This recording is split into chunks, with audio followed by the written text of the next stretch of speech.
तो एपिसोड के स्टार्टिंग में हमें दिखाया जाता है डीमन किंग को, जो कि सुजियान को देखता है और कहता है कि master of the star spring वो डीमन फॉर्मेशन को एब्जॉर्ब करने के काबिल हो गया है, यानी कि वो हमारे लिए और भी ज़्यादा मुश्किल क्रिएट कर सकता है। मगर वहीं पे उसकी नज़र पड़ती है अरसा और मेंग्यू पे, जिन्हें देखकर वो कहता है कि तो ये दोनों भी यहाँ पे आ गई हैं, अब सब कुछ इंटरेस्टिंग होने वाला है। ये कहकर वो हंसने लगता है और इसी के साथ ये सीन यहीं पे कट होता है। अगले सीन में हम देखते हैं कि श्वानमेंग हेडक्वार्टर में होती है और वो सारी सिचुएशन को मॉनिटर कर रही थी, जिसके बाद टीम 3 के कैप्टन का उससे कांटेक्ट होता है। वो उससे कहता है कि मैं उन लोगों को सपोर्ट करने के लिए वहां पे पहुंचने ही वाला हूं और हम लोगों ने चारों टाउन्स में डीमन फॉर्मेशन को क्रैक कर दिया है। जिसके बाद हमें दिखाया जाता है कैप्टन को वो जंगल के बीच में से होते हुए तेजी से उनकी तरफ आगे बढ़ रहा था और वो कहता है कि हम लोगों ने नॉर्थ और ईस्ट की फॉर्मेशन को क्रैक कर लिया है, मगर साउथ की फॉर्मेशन अभी भी बाकी है। तो वो उस टाउन में जब पहुंचता है तो देखता है कि वहां पे कोई भी फॉर्मेशन नहीं होती, जिस पर वो खुद भी हैरान होता है और वो अपने साथियों की तरफ आगे बढ़ता है। जब वो एक स्ट्रीट में पहुंचता है तो देखता है कि उसके साथी वहां पे बेहोश पड़े होते हैं और अरसा उसे वहां पे नजर आती है। तो कैप्टन जल्दी से कैप्टन जाओ के पास जाता है और उसे उठाने की कोशिश करता है, मगर वो बेहोश था। जिस पर अरसा उससे कहती है कि इन लोगों को ज़रा सी चोट लगी है। जिसके बाद कैप्टन जाओ की आंख खुलती है और वो कहता है कि कैप्टन आप आ गए। तो कैप्टन उससे कहता है कि तुम घबराओ मत, सब कुछ ठीक हो जाएगा। कैप्टन अरसा के सामने खड़ा होकर उससे अपने साथियों की देखभाल करने के लिए थैंक यू कहता है। जिसके बाद हम देखते हैं कि ब्लू हेड भी होश में आ जाता है और वो कहता है कि सुजियान वो कहाँ चला गया। तो अरसा उससे कहती है कि वो बहुत ज़्यादा थक चुका था, इसलिए मैंने उसे घर भेज दिया है, उसे आराम की ज़रूरत है। ब्लू हेड कहता है कि ये भी अजीब सा लड़का है, जाते हुए गुड बाय भी नहीं कह कर गया। तो अरसा उससे कहती है कि उसने मुझे तुम लोगों की देखभाल करने के लिए यहाँ पे भेजा था। तो ब्लू हेड और कैप्टन जाओ वो लोग उससे कहते हैं कि सुनो लड़की, तुम्हारा नाम क्या है।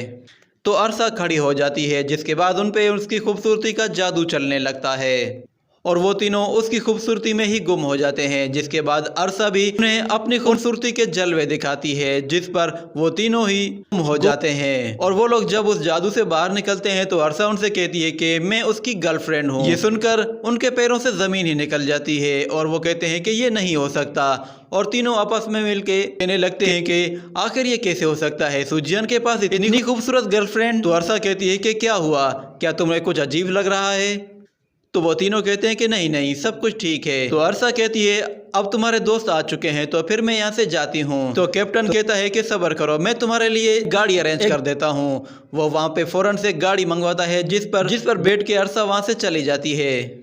और अगले सीन में हम देखते हैं कि वो सभी लोग टावर पहुंच जाते हैं। जिसके बाद हमें दिखाया जाता है श्वानमिंग को, जो कि सुजियान की एक्टिविटी को मॉनिटर कर रही थी। वो सभी उसके पीछे आके लाइन से खड़े हो जाते हैं। जिसके बाद ब्लू हेड कहता है कि ये सब कुछ रियल में हुआ है और कैप्टन जाओ कहता है कि उसने तो डीमन फॉर्मेशन को ही एब्जॉर्ब कर लिया था। तो श्वानमिंग कहती है अभी सुजियान कहाँ है।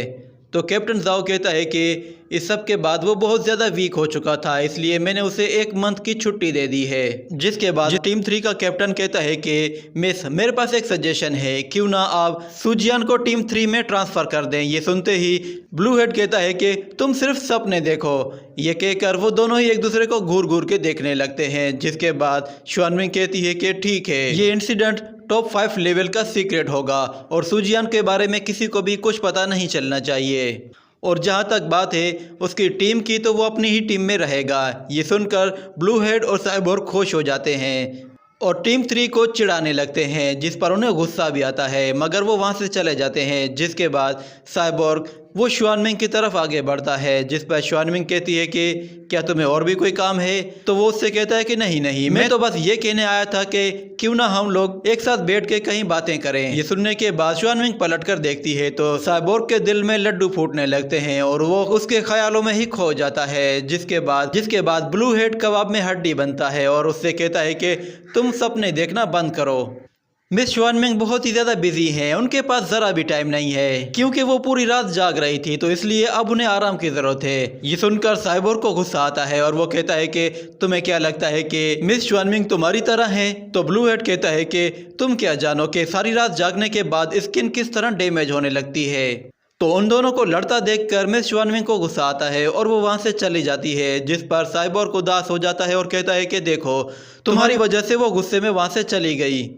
अगर तुम बीच में ना आते तो शायद मैं अभी उसके साथ डेट पे चला जाता। ये सारा फॉल्ट तुम्हारा है। तो ब्लू हेड कहता है कि तुम उससे डेट पे ले जाने के ख्वाब देखना बंद कर दो, क्योंकि अगर वो तुम्हें डेट पर ले भी गई तो फिर मैं भी तुम्हारे साथ ही चलूंगा। ये सुनकर साइबोर्ग को गुस्सा आता है और वो कहता है कि अब तो मैं तुम्हें नहीं छोड़ूंगा। ये सुनकर ब्लू हेड वहां से भागने लगता है, जिसके बाद वो उसका पीछा करता है और इसी के साथ ये सीन यहीं पे कट होता है।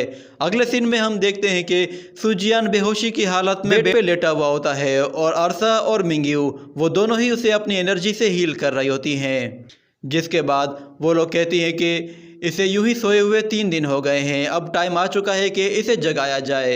जिसके बाद मिंग्यू कहती है कि जूनियर ब्रदर वो कोर फॉर्मेशन में स्टेप इन हो चुका है।